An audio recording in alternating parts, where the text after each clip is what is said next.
clear dan clean kan statusnya. Jangan statusnya nggak jelas dicoba dilegal-legalkan dengan segala cara, itu yang saya rasakan. Itu saya kemarin sudah sempat diskusi sama saudara saya itu, tapi ya normatif masih jawabannya, tapi karena saudara ya saya diam aja.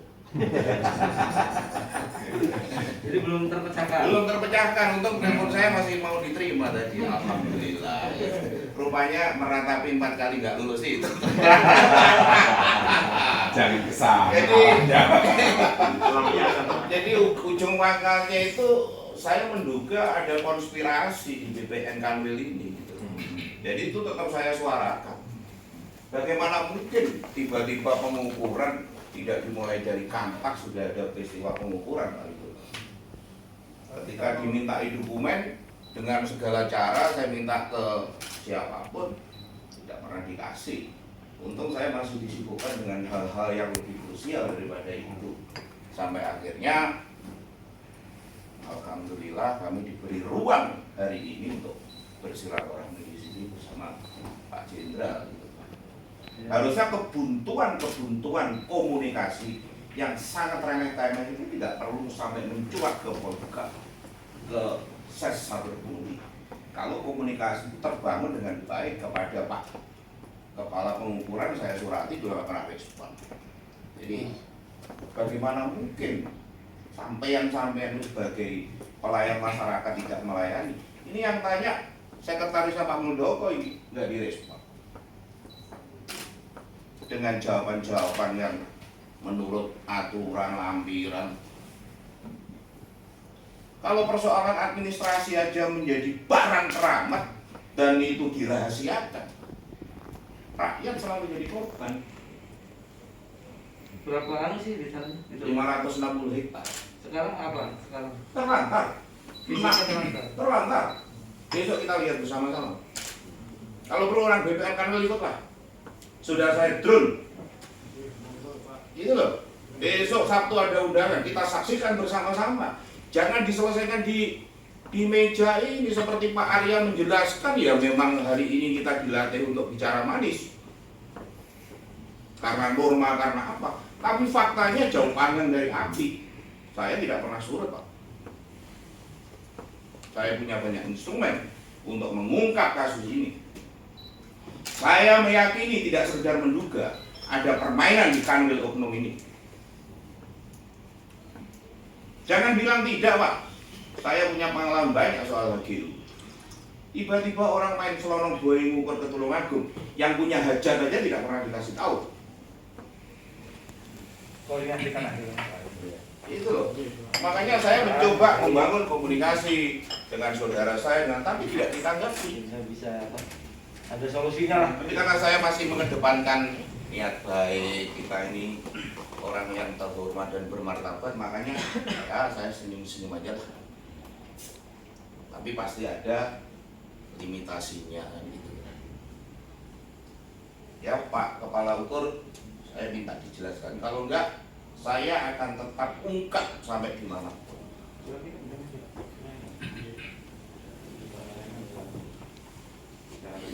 Tidak responsif. Jadi begini Pak, ini sekarang normatif. Ini jawabannya semua normatif. Normatif memang pengukuran itu kan kalau kewenangan Kanwil itu memang tidak melalui kantor langsung. Tapi KKP-nya bicara aturan, bicara dari atas. Nggak bisa seperti itu. Karena kewenangannya Kanwil.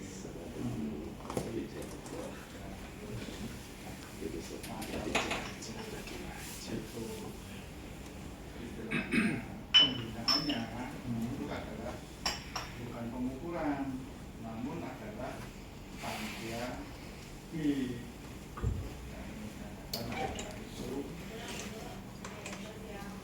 masih wilayah seperti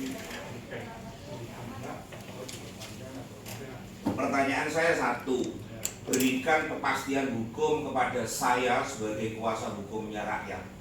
Apakah orang yang selama ini mengaku-ngaku memiliki Indoko punya dokumen kepemilikan? Itu aja tuntutan saya. Masa itu rahasia? Supaya tidak ada konflik. Siapa itu? Ya, gentayangan, Jenderal. hantu gentayangan. Nggak jelas. PT Indoko. Iya, namanya PT NV Perkongsian Dagang Indoko. Hantu gentayangan, buktinya sampai hari ini masyarakat. Saya bilang, kalau kamu kelaparan karena COVID, tanami itu. Lahan terlantar milik negara kok. Udah berapa tahun tahan hidup? Lahan tidur. Lahan tidur udah seperti hutan. Mana ada yang bisa jawab? Ada yang berani bersaksi bahwa itu tidak terlantar? Ayo besok sama-sama. Ini Pak Makbuli habis ini ke sana. Kita saksikan bersama-sama, kita cek bersama-sama. Dan kita jujur kepada hati nurani dan berdasarkan aturan, itu terlantar atau tidak? Saya tidak yakin. Tidak ada jalan aktivitasnya. Hidup segan mati tak mau. Tapi dilegalisasi itu sebagai perkebunan. Berapa kilo dari Tulungagung? Kilonya 3,5 jam, 15 menit. Oh, Dekat sekali, jualannya dari jalan provinsi itu dekat. berarti kalau dari sini sebelum Tulungagung? Sebelum keluar Berarti kelewatan? Kelewatan. Oh, berarti bisa mampir ya? Iya. Jadi negara ini hadirnya selalu terlambat. Nunggu ada konflik, nunggu ada yang mati, baru nanti semua sibuk selfie. Itu takut kehilangan momentum. Dan kita diajari begitu kok. Ketika kita teriak-teriak, nggak dianggap. Nunggu ada yang mati, nunggu ada yang ngopi. Makanya saya bilang, lek kena aturan, kena awuran, kamu lapar kok. Itu orang lapar, negara juga nggak hadir. Ada lahan di kanan kirinya terlantar. Ketika dimanfaatkan, dihalau oleh preman. Pemiliknya apa ini? Ya pemiliknya hantu gentayangan dulu. Buktinya sampai hari ini tidak pernah berani muncul dari persembunyian. Aku ini loh pemiliknya. Mana dokumennya? Mana SK-nya? Saya pengen tahu. Mana SK peruntukannya? Saya pengen tahu. Kenapa pada saat mengajukan pengukuran bisa dilakukan? Ketika pada saat yang sama saya minta dokumentasinya tidak diberikan. Apa bedanya? Karena saya nggak kasih uang.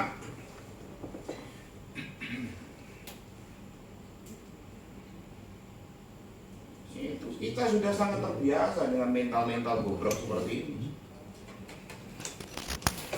Coba kalau saya ngomong dengan baik, dengan santun, dilayani, nggak mungkin saya kemana-mana. Tapi karena komunikasi itu buntu.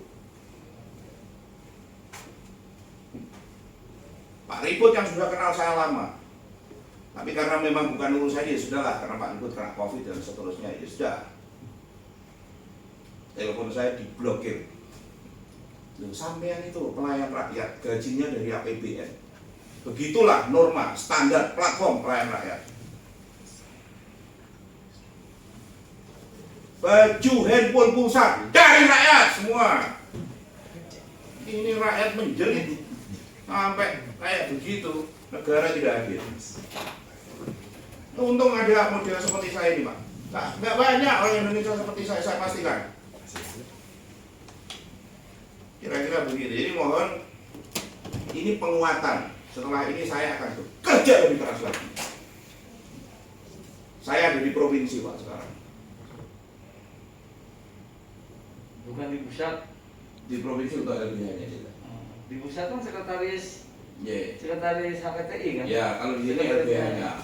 Sekretarisnya Pak Muldoko kan? Yeah. Jadi saya mohon setelah silaturahmi ini,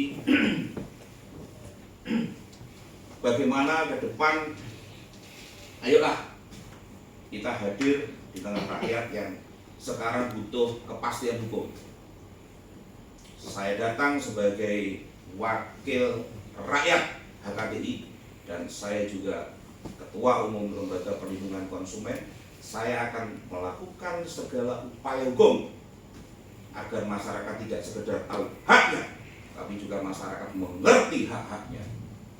Dan kebetulan mohon izin, Pak Makbul adalah sangat konsen terhadap Undang-Undang Perlindungan Konsumen tahun 8, nomor 8 tahun 99. Ini yang saya bingung lihat perilaku orang-orang yang terhormat di negeri.